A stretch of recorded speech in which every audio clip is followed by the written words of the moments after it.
अगले साथी का नाम है मयंक बुकोलिया। हम सबकी जिंदगी की तरह इन जनाब की जिंदगी भी पहाड़ की चढ़ाई जैसी। तो हम उपलब्धि की बात कर रहे थे। कोई इंसान अगर ये बेहद सरलता से कह दे कि 2 वक्त का खाना खुद से बनाकर खाना जीवन की सबसे बड़ी उपलब्धि है, तो इससे सरल और खूबसूरत चीज़ क्या होगी। इनकी बातों से आप इनकी कविताओं का अंदाज़ा भी लगा सकते हैं। आइए स्वागत करते हैं मयंक बुकोलिया का।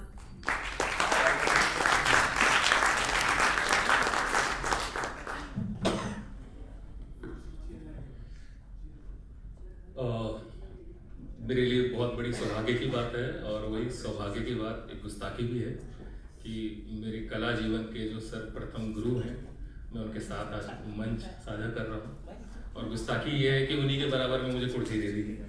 तो मैं कविताओं पे आता हूँ। कविता का शीर्षक है, अच्छा वो मुझे बोल रहे थे कि अपनी पसंद की 2-4 कविताएं सुनानी है, तो मैं ये बात यकीन मानिए, मैं जो कविताएं आपको सुना रहा हूँ, मैं क्षमा चाहता हूँ। मुझे पता था आरोप मुझ पे लगेगा, तो मैं अपने आप को थोड़ा सा बचा लेता हूँ। मेरी इतनी ज़रूरत नहीं है कि मैं मयंक भाई को समय की सीमा में बांध पाऊँ। तो ये समय की सीमा से परे हैं, तो आप 2, 3, 4 जो इच्छा करे वो सुनाइए।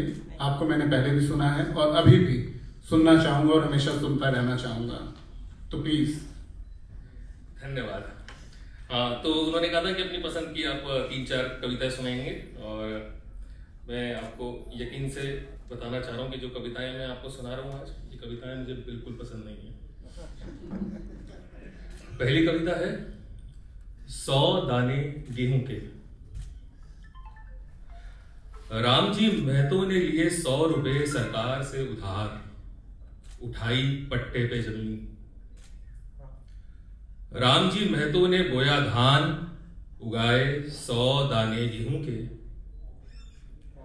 10 दाने धर लिए भूमि के स्वामी ने, 90 दाने बेच दिए मंडी में, कमाए 100 रुपये।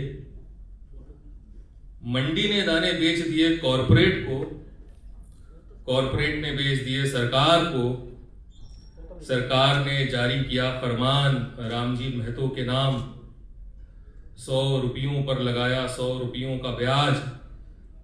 राम जी महतो आज फिर सोया भूखे पेट, राम जी महतो ने उगाए थे 100 दाने गेहूं के।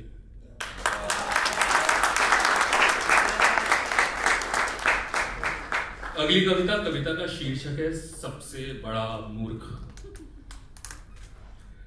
एक दीवार है जिस पर पड़ी हैं दरारें, मैं चींटियों के आने का इंतजार करता हूं कि दरारें भर जाएं। पेंसिल की नोक से दरारों में भरता हूं चीनी, घिस घिस कर दीवार पर सोचता हूं क्या पेंसिल से किस्मत को लिखा जा सकता है। सोचते सोचते बदन सूखने लगा है, शरीर को अब लायक बनाने के लिए आदमी काजू बादाम खा सकता है, व्यायाम कर सकता है, सेब और संतरे खा सकता है। शरीर घर है आत्मा का, आत्मा नजर नहीं आती, नजर आता है शरीर। नजर आता है घर जिसमें शरीर रहता है, नजर आता है मोहल्ला जिसमें घर है, नजर आता है देश जिसमें शहर है। लेकिन देश बीमार है मेरे शरीर की तरह, देश नहीं खा सकता सेब संतरे आम। देश का पाचन तंत्र रुक गया है, किसी ने निकाल कर फेंक दी है देश की आंतड़ियां। आंतड़ियों का फंदा बनाकर किसान लटक गया खेत के पेड़ से, खेत जहां लटकते हैं सेब संतरे आम। किसी व्यक्ति की व्यक्तिगत कोई किस्मत नहीं होती, किस्मत होती है देश की। कमजोर देश का सबसे मजबूत आदमी सबसे बड़ा मूर्ख होता है। क्या बात।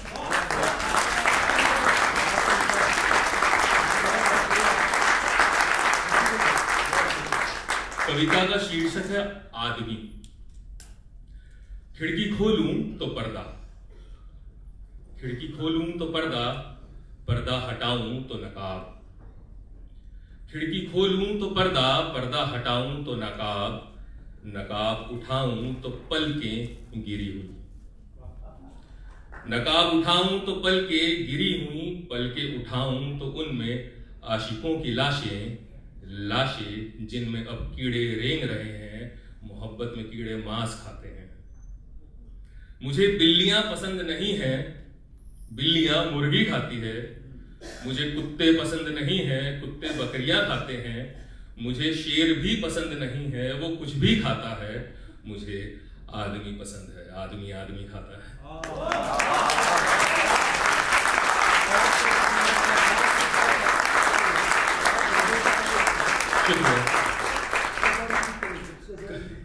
फिर मैं ज्यादा कविता पढ़ना चाहता हूँ इसलिए। अच्छा ठीक है। आदमी। खिड़की खोलूं तो पर्दा, खिड़की खोलूं तो पर्दा, पर्दा हटाऊं तो नकाब। खिड़की खोलूं तो पर्दा, पर्दा हटाऊं तो नकाब, नकाब उठाऊं तो पलकें गिरी हुई। नकाब उठाऊं तो पलकें गिरी हुई, पलकें उठाऊं तो उनमें आशिकों की लाशें, लाशें जिनमें अब कीड़े रेंग रहे हैं, मोहब्बत में कीड़े मांस खाते हैं। मुझे बिल्लियां पसंद नहीं हैं, बिल्लियां मुर्गी खाती हैं। मुझे कुत्ते पसंद नहीं हैं, कुत्ते बकरियां खाते हैं। मुझे शेर भी पसंद नहीं है, वो कुछ भी खाता है। मुझे आदमी पसंद है, आदमी आदमी खाता है। अगली कविता, कविता का शीर्षक है शर्म तुमको मगर नहीं आती। आधी आबादी सोती है भूखे पेट, आधी आबादी सोती है भूखे पेट, आधी आबादी का बच जाता है आधा खाना। सुबह आती है एक गाड़ी जिस पर चलता है एक गाना। स्वच्छ भारत का इरादा कर लिया हमने, गाड़ी में फेंक दिया जाता है बचा हुआ चावल दाल आलू। एक आबादी पूछ रही है सवाल, कहां गायब हो गया उनकी थाली से आलू। जिन्हें दी गई थी जिम्मेदारी के भरा रहे अंतिम पायदान का पेट, वो सब व्यस्त हैं, गहरे शोध में हैं। शोध का विषय ये है कि कलकत्ता की बिरयानी में आलू कहां से आया।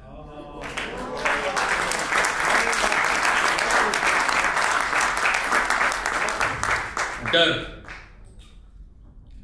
मैं नहीं जानता, मैं नहीं जानता कब होगा तीसरा विश्व युद्ध। मैं नहीं जानता कब होगा तीसरा विश्व युद्ध। सब्जियां उगाने के लिए डाला जा रहा है कितना रसायन। क्यों 10 में से 8 बच्चा पैदा होता है सर्जरी से। कैसे जनवरी में बना पुल मार्च में टूट गया। मैं कुछ नहीं जानता, ना ही चाहता हूं जानना। मेरा डर इन सबसे बड़ा है।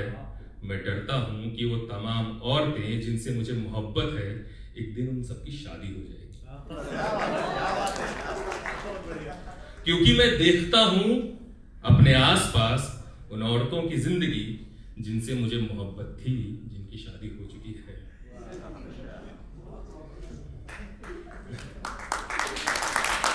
ये अगली कविता है, ये संजना दीदी को समर्पित है। कविता का शीर्षक है भगदड़ की लूट।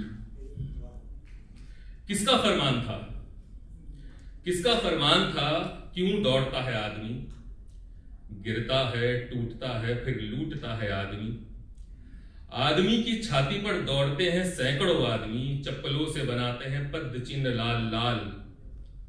सोहन लाल की आलू पूड़ी, ब्रिजवासी की कचौड़ी, लाला की दुकान से चाय पत्ती नमक चीनी। लूटने वाले ले गए बिना फीते के जूते।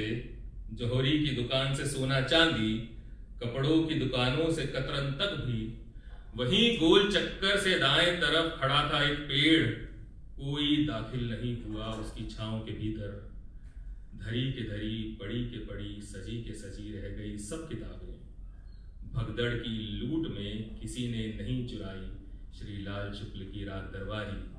प्रेमचंद का गोदान, अज्ञ विनोद कुमार शुक्ल, दिनकर की प्रतिनिधि कविताएं, किताबें लूटपाट में अवरोध पैदा करती हैं।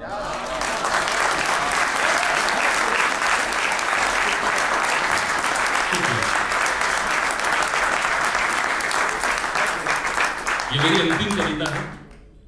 कविता का शीर्षक है अंतिम कविता। ये मेरी अंतिम कविता है। कविताएं लिखने का कोई औचित्य अब मुझे समझ नहीं आता। जैसे घर के रखे कूड़ेदान में रोज भरता है कचरा, उसी तरह मैंने रोज लिखी हैं कविताएं। सुबह आता है एक जमादार, रोज उठाता है कचरा और जमा करता है मेरी कविताएं। ये जमादार वही है जिसे सब छोटी जाति, नीच जाति का बताते हैं। मुझे अब खुद से ज्यादा उम्मीद इसी आदमी से है जिसने रोज इकट्ठी की है मेरी कविताएं। शुक्रिया।